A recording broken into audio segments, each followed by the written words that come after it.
이 시간은 믿어야 하는 예수라는 제목으로 말씀을 나누고자 합니다. 우리가 갖고 있는 성경은 하나님의 감동으로 된 책인데 그러므로 이 성경을 우리가 읽을 때 사람이 쓴 책처럼 임의로 해석해서는 안 되는 줄로 압니다. 성령의 감동하심을 따라서 읽어야 올바르게 이 말씀을 우리가 읽을 수가 있는데, 이 성경에서 우리들에게 전하고자 하는 메시지는 예수는 하나님의 아들 그리스도다, 이와 같은 것을 설명하고 있고, 우리로 하여금 이것을 믿고 영생을 얻게 하려고 성경이 우리에게 주어졌습니다. 그 성경의 그 창세기 첫 장 첫 절에는 태초에 하나님이 천지를 창조하셨다, 그렇게 기록이 되어 있고, 또 요한계시록 22장 20절에는 예수님이 내가 속히 오리라, 이와 같이 말씀하십니다. 우리가 천지를 창조하신 그 하나님을 믿지 못하면 다시 오실 예수 그리스도도 믿을 수가 없는 것입니다. 하나님은 태초에 인간을 만드실 때에 하나님의 형상대로 만드셨습니다. 진흙으로 만드셨는데, 다른 그 하나님이 만드신 만물은 말씀으로 만드셨지만은 인간은 진흙으로 만드셔서 그 진흙 덩이에 불과한 그 인간의 코에 하나님의 생기를 불어넣었더니 생명이 되어서 하나님과 교제가 가능하게 되었습니다. 근데 하나님이 이 인간에게 에덴이라는 아름다운 동산에서 행복을 누리며 살도록 그와 같이 해 주셨음에도 불구하고 인간이 하나님의 계명을 범하게 됩니다. 그것은 다름 아닌 내가 동산에 있는 각종 실과의 나무의 열매는 임의로 먹어라, 하지만 동산 중앙에 있는 선악을 알게 하는 나무의 실과는 먹지 말라, 먹으면 정령 죽는다, 이와 같이 말씀하셨는데, 간교한 들짐승 뱀의 유혹을 받아서 하와가 그것을 따먹고 남편인 아담에게도 줍니다.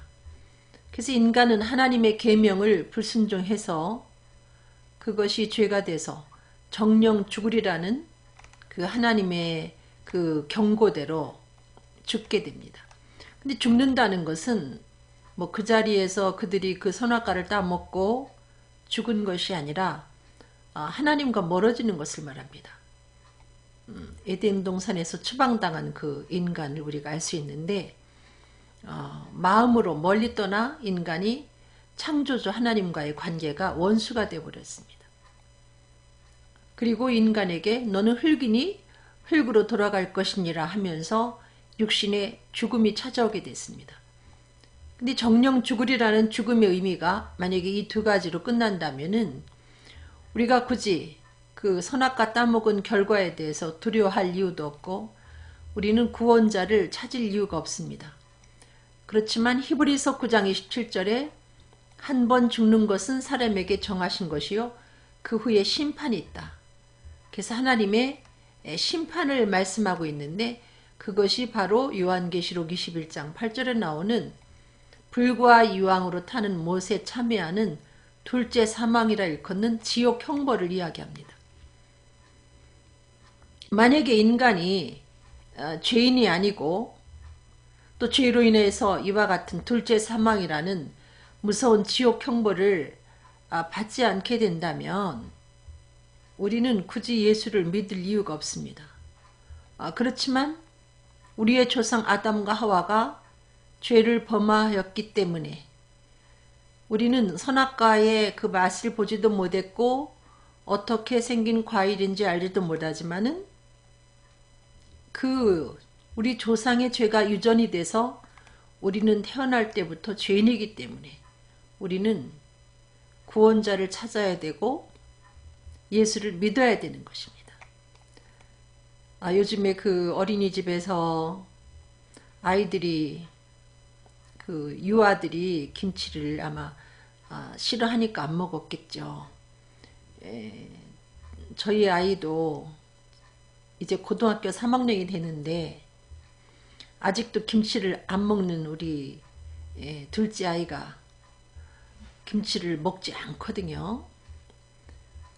한 번도 저는 그 밥상에다 김치를 올려줘 본 적이 없습니다. 우리 아이가 혼자 먹을 때 김치를 올려놔 본 적이 없습니다.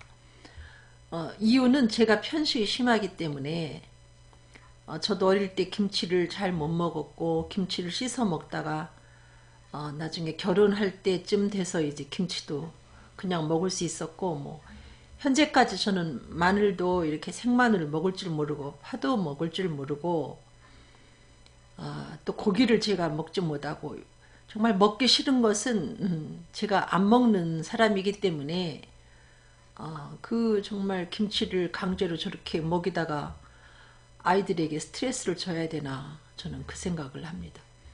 학교에서도 마찬가지고 어린이집에서도 마찬가지고 그 편식을 하다가도 나중에 성장해가지고 또 김치를 먹는 경우도 있고 뭐 끝까지 또 안 먹는 사람은 어쩔 수 없이 다른 것으로 보충을 해야지 정말 죽을 만큼 싫은 음식을 왜 먹여야 되나 제가 그것을 보고 그런 생각을 했는데 이 예수는 우리가 믿기 싫어도 믿어야 된다는 겁니다. 전 지금도 고기가 먹기 싫어서 고기를 먹지 않고 만약에 어떤 사람이 저를 보고 이 고기가 너무나 맛있으니까 같이 먹자고 저를 권하면 저는 화를 내버립니다. 저는 고기가 정말 싫기 때문에 내가 먹기 싫다는데 성경에 고기를 안 먹으면 큰일 난다 뭐 그런 기록도 없는데 그것 말고도 내가 하기 싫은 것을 예수님 때문에 하는 것도 많고 하고 싶은 것을 주님 때문에 하지 못하는 것도 많은데 왜 고기까지 내가 억지로 먹기 싫은 걸 먹어야 되나 그렇게 제가 항변할 때가 있는데 예수는 믿기 싫어도 믿어야 된다는 것입니다. 이유는 우리의 조상이 죄를 범했고 태어날 때부터 우리는 그 죄가 유전돼서 죄인이기 때문에 로마서 5장 12절에 있는 말씀처럼 그 아담 한 사람 때문에 이 세상에 죄가 들어와서 모든 인간이 죄인이 되었고 모든 인간이 둘째 사망, 지옥 형벌을 당하게 돼 있다는 것입니다. 근데 하나님이 다행히도 하나님의 이미지를 넣어서 만든 그 인간을 불쌍히 여겨서 그 죄를 범한 다음에 아담과 하와가 자신의 수치를 발견하고 부끄러워서 옷을 나뭇잎으로 지어 입히면서 안절부절할 때 그들을 위해서 가죽옷을 지어 입히십니다. 이것은 범죄한 인간이 하나님 앞에 설 수 없게 되자 하나님의 외아들을 통해서 하나님의 외아들, 어린 양 되시는 외아들을 통해서 온 인류에게 의의 옷을 입히실 것을 예표하는 그와 같은 사건입니다. 이유가 무엇인가? 하나님은 사랑이시기 때문에. 사랑은 허다한 허물을 덮는 건데 하나님은 크신 사랑의 소유자이기 때문에 범죄한 인간들을 향하여 형벌받아야 될 인간들을 향하여 구원받을 수 있는 길을 아들 예수를 통해서 허락하신 것입니다. 그래서 우리들의 죄를 다 덮을 수 있도록 하나님의 아들 예수를 통해서 우리 죄를 이미 십자가에서 해결해 놓으셨습니다. 죄와 허물로 죽은 둘째 사망 선고받은 우리들을 살리시기 위해서 말하자면 그 첫 아담을 통해서 첫 아담이 선악과를 먹어서 죽게 된 것을 새 아담 되시는 예수 그리스도를 통해서 해독을 시켜서 완전히 살려놓는 것이죠. 그래서 요한복음 6장 56절에는 내 살을 먹고 내 피를 마시는 자는 내 안에 거하고 뭐 이런 말씀이 있으면서 그 뒤에는 나를 먹는 자는 나로 인하여 살리라. 예수를 먹어야 산다. 이렇게 기록이 되어 있습니다. 에덴 동산에서 주신 계명은 너네 선악과 먹지 마. 먹으면 죽을 거야. 이거라면 예수 그리스도를 보내놓으시고 우리들에게 주신 계명은 예수 먹어 그 얘기입니다. 예수님의 살과 피를 먹어. 어떻게 먹느냐? 예수를 그리스도로 믿는 것입니다. 그래서 요한복음 6장 47절 48절에 진실로 너희에게 이르노니 나를 믿는 자는 영생을 가졌다. 예수를 그리스도로 믿는 것이 곧 생명의 떡이신 예수를 먹는 것입니다. 그러면서 예수님이 나를 믿는 자는 영생을 가졌나니 내가 곧 생명의 떡이다. 이와 같이 말씀합니다. 예수님은 생명의 떡이기 때문에 우리는 먹어야 됩니다. 고기는 먹기 싫어도 먹기 싫으면 안 먹을 수 있고 김치는 먹기 싫으면 안 먹을 수 있습니다. 그건 우리에게 자유가 있습니다만은 죄인된 우리 인간에게 예수를 먹어야 되나 안 먹어야 되나 이걸 우리가 선택할 자유가 없다는 것입니다. 그 유명한 요한복음 3장 16절에 하나님이 세상을 이처럼 사랑하사 독생자를 주셨으니 이는 저를 믿는 자마다 멸망치 않고 영생을 얻게 하려 하심이라. 여러분 사랑을 줬는데 만약에 그 사랑을 배신하면 그 결과는 무서운 것입니다. 그래서 요즘에 아내의 복수다, 남편의 복수다 이런 살벌한 현상이 일어나는 것은 그 베풀었던 사랑에 대한 배신을 느낄 때 그와 같이 인간이 악해지는 것이죠. 하나님은 하나님의 이미지를 넣어서 만든 그 인간을 다시 한번 살려서 하나님과 함께 하고자 아들 예수를 통해서 우리들에게 화해할 수 있는 길을 마련해 놓으셨습니다. 근데 우리가 그 난 예수를 안 믿겠다. 난 생명의 떡 안 먹겠다 하고 고집을 피게 되면 영생을 얻는 대신 그대로 멸망하게 되는 것입니다. 근데 이 멸망할 때 왜 우리를 위해서 불과 이왕이 타는 지옥을 하나님이 만들어 놨는가 이런 생각을 하겠지만 본래 그 지옥은 마귀와 그 사자를 위해서 예비된 곳인데 마귀의 추종 세력 1호가 바로 아담과 하와가 되어버린 것입니다. 그럼에도 불구하고 하나님은 사랑이시어서 영생 얻을 수 있는 길, 그 지옥 형벌을 면하고 영원히 하나님과 함께 살 수 있는 길을 우리들에게 마련해 놓으셨습니다. 근데 예수님이 뭐라고 말씀하시느냐? 내가 곧 길이요 진리요 생명이니 나로 말미암지 않고는 아버지께로 올 자가 없다. 하나님께로 가려면, 다시 말하면 천국 가려면 나를 통해야 된다. 한마디로 나 아니면 안 된다는 거죠. 지금 원내 대표를 정치하는 분들이 원내 대표도 뽑고 혹은 자기 정당의 대표를 뽑고 근데 만약에 거기에서 어떤 후보가 나 아니면 절대 안 된다 이렇게 말하면 그건 정말 독선이죠. 근데 예수님은 하나님께로 가려면 나를 통해야 된다. 나 아니면 안 된다. 이와 같이 말씀하셨습니다. 그리고 사도행전에도 다른 이로서는 구원을 얻을 수 없다. 천하 인간의 구원 얻을 만한 다른 이름을 주신 일이 없다. 이렇게 말씀하시는데 그 이유가 무엇이냐? 예수님이 우리 죄를 없애주려고 오셨는데 예수님께는 죄가 없다는 것입니다. 요한일서 3장 5절에 나오는 말씀인데 예수님께만 죄가 없다는 것입니다. 그분은 죄 없으신 하나님의 아들로 이 땅 위에 오셔서 염소와 송아지 피로 제사를 하나님께 올린 것이 아니라 죄 없으신 자신을 제물로 하나님께 드리며 죄 없는 그 피를 흘려서 영원한 속죄를 이루셨다. 이렇게 성경은 히브리서 9장 12절에 기록하고 있습니다.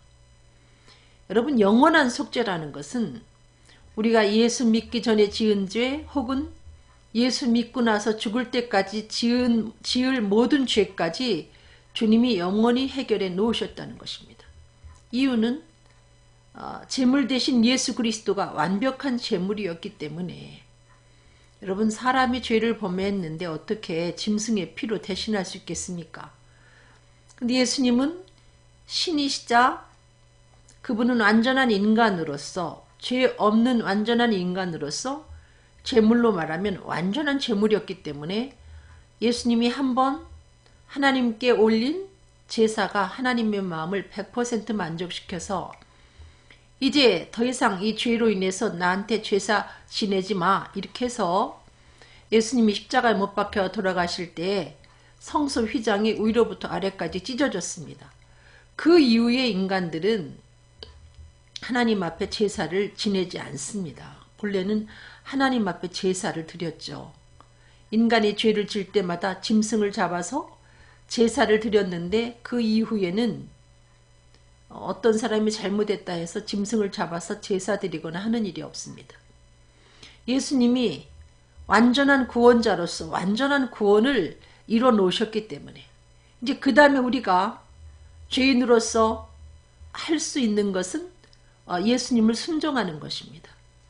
예수님을 순종한다는 것은 예수를 그리스도로 받아들이는 것입니다. 예수를 나의 왕, 나의 구세주로 인정하는 것입니다. 그러면 누구에게라도 하나님이 영원한 구원을 선물해 주신다는 것입니다. 그분은 영원한 구원의 샘물이기 때문에 온 인류가 다 찾아와도 그들에게 영원한 구원을 제공해 주신다는 것입니다. 아무리 흉악한 죄를 범한 사람이라도 예수님께 나와서 예수를 그리스도로 믿기만 하면 그에게 영원한 구원을 주신다는 것입니다. 우리가 예수를 그리스도로 믿고 나서 우리가 죄를 짓지 않느냐? 죄를 집니다. 마치 그 공기 들이쉬듯이 밥 먹듯이 죄를 짓고 삽니다. 이 율법에 비춰서 이 죄를 살펴보면 하라 하지 마라 하나님이 말씀하신 것에 대해서 하지 말라 한 것을 하는 것이 죄고 하라 한 것을 하지 못한 것이 죄이기 때문에 우리는 한 바퀴만 삥 돌아도 율법의 여러 가지 법에 저촉이 됩니다. 그럼에도 불구하고 우리의 영원한 구원은 사라지지 않습니다. 이유는 예수님이 완전한 제물 되셔서 우리 온 인류의 죄를 완전히 해결해 놓았기 때문에. 그러면 우리가 왜 지옥을 가게 되는가? 지옥 가게 되는 이유는 구원자로 보내신 예수 그리스도의 구원의 손길을 거절했기 때문에. 우리가 그분의 손만 잡으면 우리는 그분 덕분에 이 땅에 사는 동안 그렇게 수많은 죄를 짓고 삶에도 불구하고 우리 죄를 해결해 주신 구원자 예수 그리스도 덕분에 우리는 영원한 천국에 가서 주님과 영생 복락을 얻을 수 있는 것입니다. 우리 눈에는 보이지 않지만 우리가 예수를 그리스도로 믿을 때 우리는 만유보다 크신 주님의 손에 붙잡히게 됩니다. 주님은 말씀하십니다. 저희를 내 손에서 빼앗을 자가 없다. 아무리 마귀가 배 아파서 우리를 주님 손에서 빼앗아 가려 해도 주님은 결코 빼앗기지 않는다는 것입니다. 그래서 한번 여러분이 예수를 그리스도로 믿고 얻은 그 구원은 영원히 사라지지 않는, 누구에게도 빼앗기지 않는 완전한 구원이라는 것입니다. 우리가 그 예수님이 이와 같이 우리를 구원하기 위해서 이 땅의 육신의 몸을 입고 오셨는데 그분의 그 삶을 살펴보면 그분은 우리를 구원하기 위해서 이 땅에 오셔서 정말 초라한 삶을 사신 것을 알 수 있습니다. 사람 보기에 흠모할 만한 아름다운 것이 없다. 이렇게 기록하고 있습니다. 태초에 말씀으로 계셨던 예수님이 인간의 몸을 입고 오셨는데 여러분이 아시다시피 예수님은 탄생도 호적 정리하러 가셨다가 그 부모가 호적 정리하러 갔다가 거기서 베들레헴이라는 조그만 마을에서 더더구나 마구간에서 태어나셨습니다. 그리고 목수의 아들로 성장하시면서 죄인과 세리들의 친구로서 이와 같이 소박한 인생을 사시고 사람 볼 때 별 볼 일 없는 정말 그 초라한 인생을 사신 것을 알 수 있습니다. 근데 그분이 공생애라는 공적인 삶을 3년 동안 사시면서 열심히 하신 일이 무엇인가? 그분이 생명의 복음을 전하고 병든 자와 약한 자를 고치고 하나님의 사랑을 가르쳤습니다. 그러므로 오늘날 예수를 그리스도로 믿은 하나님의 사람들이 열심히 해야 될 것이 바로 생명의 복음을 전하는 것이고 그리스도의 사랑을 가르치는 것입니다. 사랑은 말로 가르치는 것이 아니라 우리 행동으로 보여주는 것인데 이 복음과 사랑이 있을 때 그것을 들고 가는 그 자리에 연약한 자와 병든 자가 고침받는 역사가 이루어집니다.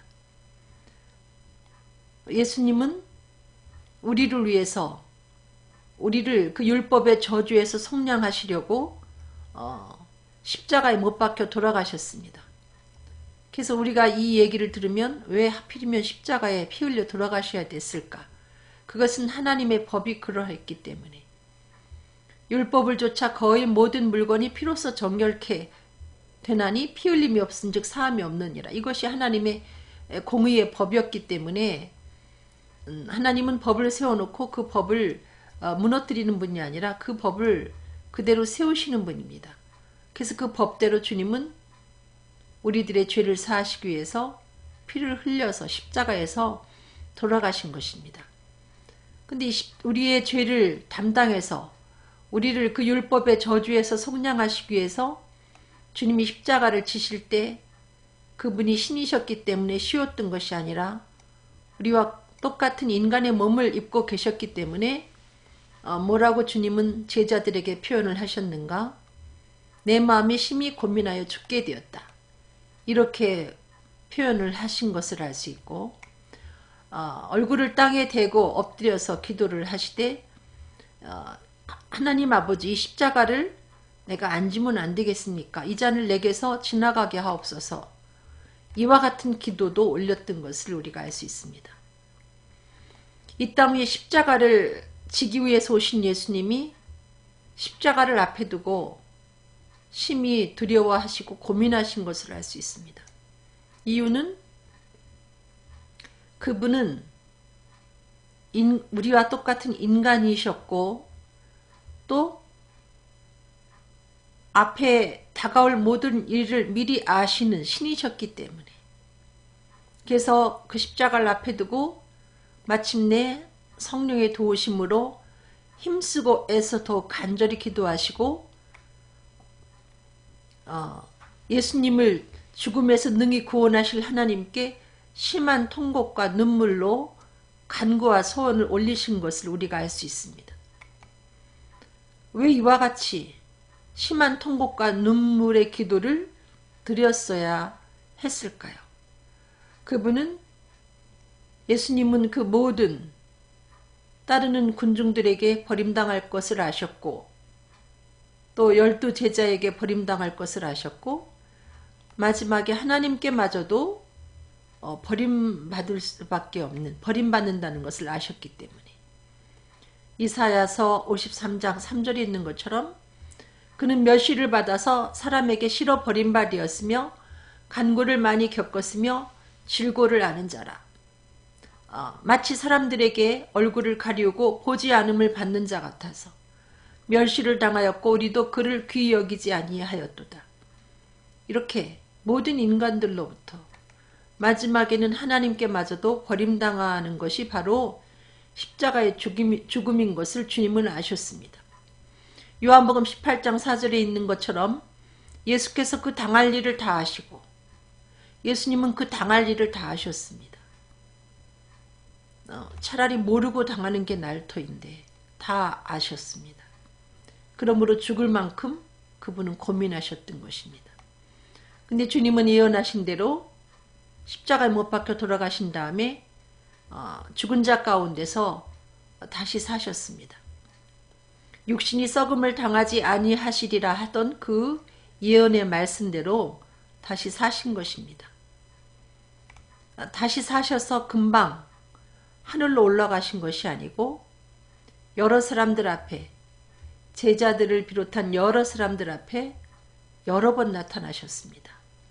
40일 동안 세상에 계시면서 주님이 친히 사신 것을 나타내 보이셨습니다. 지금도 한간에 유대인들 중에는 아직도 예수님 부활한 걸 믿지 않는 사람들이 거의 대부분입니다. 그 중에 예수를 그리스도로 믿는 사람은 소수입니다. 그들이 안 믿는 이유는 예수님 제자들이 파수꾼이 졸고 있는 사이에 예수님의 시체를 훔쳐다가 거짓으로 부활했다고 유포한다 하고 거짓말을 그들이 믿고 있기 때문에 그 말이 거짓말이거든요. 주님은 정말 죽은 자 가운데서 부활하셔서 40일 동안 계시다가 500여 문도가 보는 가운데서 하늘로 올려가셨습니다. 그걸 승천이라고 이야기합니다. 그때 많은 사람들이 처음 보는 그 장면을 뚫어져라 하고 쳐다보고 있을 때 두 천사를 통해서 하나님이 말씀하십니다. 예수님은 너희가 본 그대로 다시 오실 것이다. 그래서 예수님은 기약이 이르면 분명히 나타나십니다. 다시 오시는 예수님은 초라하게 오시는 것이 아니라 만왕의 왕으로 만주의 주로 멋진 모습으로 그분은 컴백을 하십니다. 누구든지 이 예수가 하나님이 우리를 위해서 보내신 구원자인 것을 믿기만 하면 그를 온전히 구원하십니다. 아무리 죄의 무게가 많이 나가는 사람이라도 주님께는 능치 못함이 없습니다.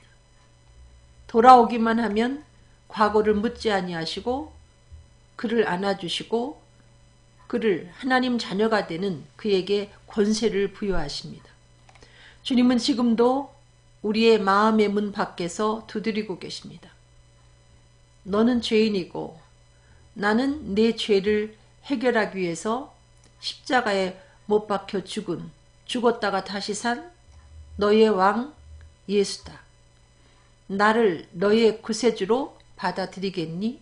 하고 주님은 지금도 우리의 마음 문 밖에서 문을 두드리고 계십니다. 누구든지 자신이 죄인임을 깨닫고 그 예수님이 내 죄를 다 해결해 주신 나의 왕인 것을 인정하기만 하면 주님은 우리 속에 들어와 우리와 더불어 함께 사십니다. 성령으로 우리와 동행하시면서 천국 갈 때까지 우리와 동행하시고 생명의 복음을 전하게 하시고 그 다음에 기약이 이르러서 주님이 오실 때에 우리를 주님이 예비하신 새 하늘과 새 땅으로 안내해서 그곳에서 주님과 영원히 살게 해주실 것입니다. 예수를 영접한다는 것은 교회를 출석하는 것이 영접하는 게 아니라 말 그대로 영접하는 자 곧 그 이름을 믿는 자, 믿는 것과 영접은 이퀄입니다. 예수가 살아계신 하나님의 아들 그리스도라는 그 사실을 인정하는 겁니다. 이것은 마치 회개하는 것이다 해도 과언이 아닙니다. 너희가 돌이켜 회개하고 죄사함을 받으라. 그리하면 너희에게 성령을 선물로 주리라. 이와 같이 약속하셨는데 회개라는 것은 내가 그동안 살면서 지은 죄를 일일이 다 하나님 앞에 고백하는 것을 말하는 게 아니고 자신이 죄인됨을 깨닫고 예수를 그리스도로 믿지 않던 자리에서 돌이켜서 예수를 그리스도로 믿는 것이 회개입니다. 이렇게 회개를 한 심령 속에 하나님은 성령을 선물로 주시겠다고 하셨는데 교회를 오랫동안 출석하면서 성령을 받지 못한 사람이 있다면 그 사람은 아직 예수를 그리스도로 믿지 않기 때문입니다. 회개하지 않은 사람에게는 성령을 선물로 주시지 않습니다. 이 성령은 선물로 반드시 주시겠다고 약속했기 때문에 어떤 사람이 예수를 하나님의 아들 그리스도로 믿으면 그에게 몇 날이 못 되어 성령이 임하게 되어 있습니다. 로마서 10장 9절로 10절에 사람이 마음으로 믿어 의에 이르고 입으로 시인하여 구원에 이른다. 이와 같이 말씀했습니다. 근데 완전하게 마음으로 믿는 것은 성령에 의해서 가능하다는 것입니다. 우리가 말씀 공부를 통해서 예수가 하나님의 아들 그리스도라는 것을 배웠지만은 이것이 100% 어떤 그 폭풍우와 풍랑과 어떤 고난 중에도 흔들리지 않는 반석과 같은 믿음으로 바뀌기 위해서는 성령의 선물이 우리 안에 필요하다는 것입니다. 그래서 고린도전서 12장 3절에 성령으로 아니하고는 누구든지 예수를 주시라 할 수 없다. 이와 같이 말씀하고 있습니다. 성령은 우리가 성경을 통해서 예수가 하나님의 아들 그리스도인 것을 배웠을 때 그 말씀이 사실이다 하고 도장을 찍어주는, 우리 마음에 인을 쳐주는 역할을 하는 분이 바로 성령입니다. 성령은 예수 그리스도를 우리 속에 온전히 가르치기 위해서 오신 분이기 때문에 성령을 우리가 받으면 예수를 표면적으로 알던 자리에서 이면적으로 예수님을 확실하게 알 수 있습니다. 체험적으로 예수님을 알 수 있습니다.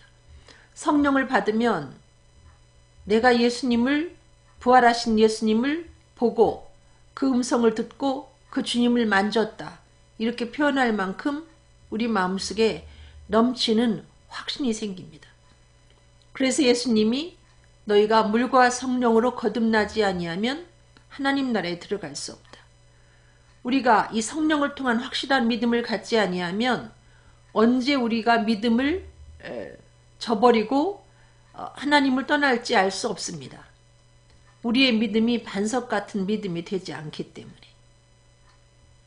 그러므로 성령은 모든 믿는 자에게 반드시 필요한 것입니다.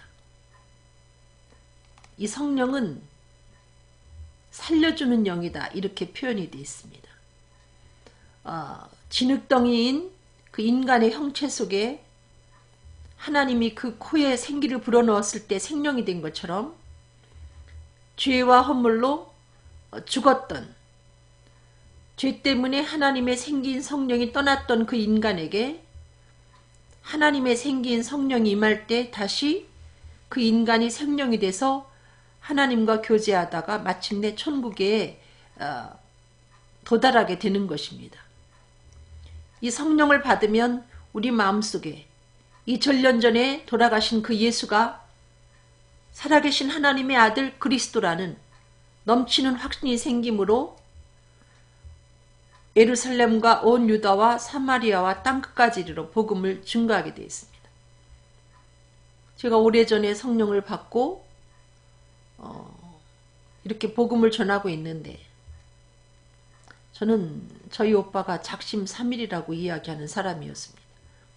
제 오빠가 저를 보고 내가 3개월만 교회 다녀봐라, 그렇게 다니는가 두고 보자, 이렇게 이야기를 했습니다마는 저는 지금 그 이후에 30년이 넘어서 40년이 가깝도록 지금 여전히 교회를 다니고 있고 지금도 복음을 전하고 있는데, 제 소원은 땅 끝에 가서 복음을 전하는 겁니다.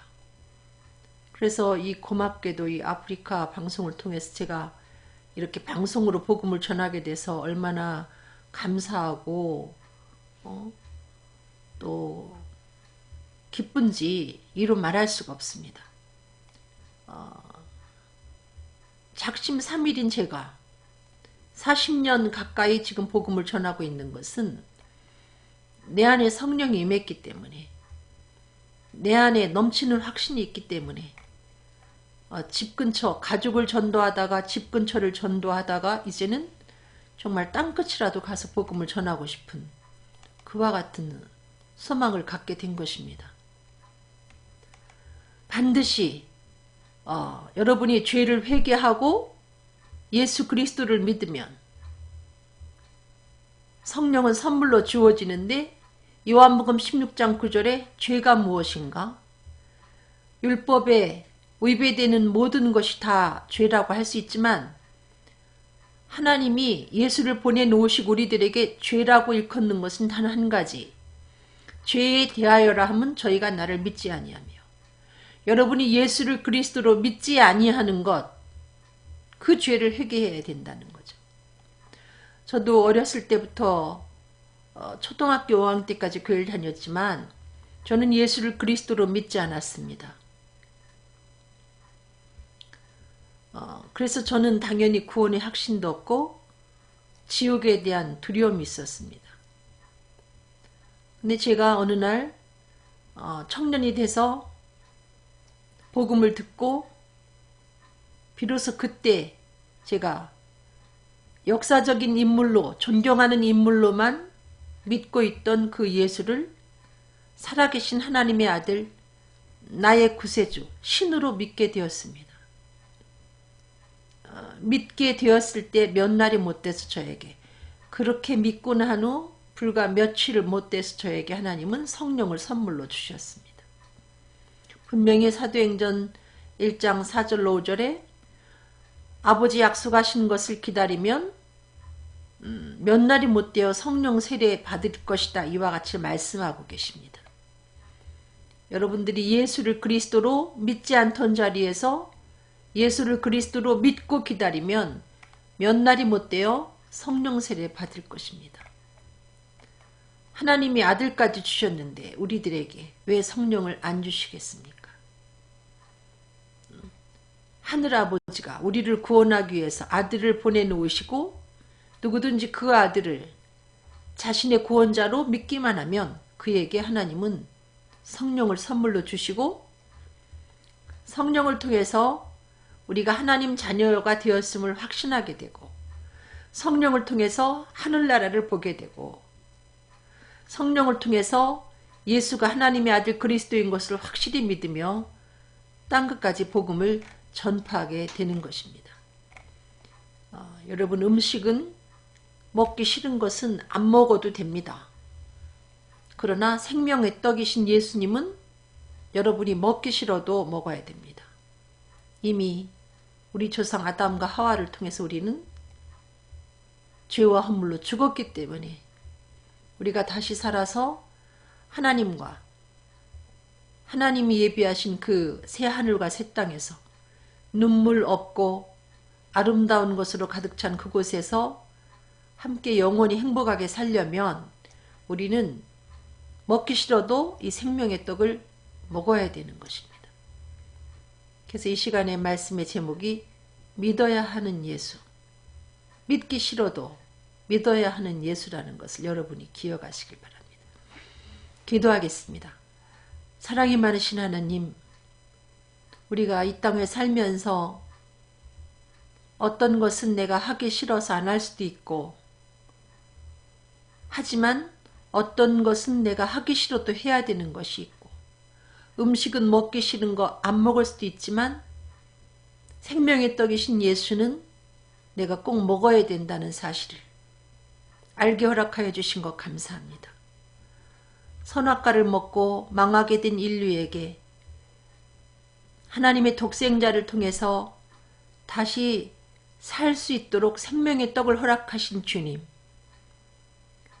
믿기 싫어도 예수를 믿을 수 있는 저희들 되게 인도하여 주시어서 주님 오시는 그날 주님이 예비하신 이 땅 위에 어떤 아름다운 동산과도 비교할 수 없는 그곳에서 영원히 공평하시고 사랑이 많으신 주님이 통치하시는 그 나라에서 행복한 삶을 살게 축복하여 주시옵소서. 감사하며 예수 그리스도 이름으로 기도드렸습니다. 아멘. 감사합니다, 여러분. 사랑합니다.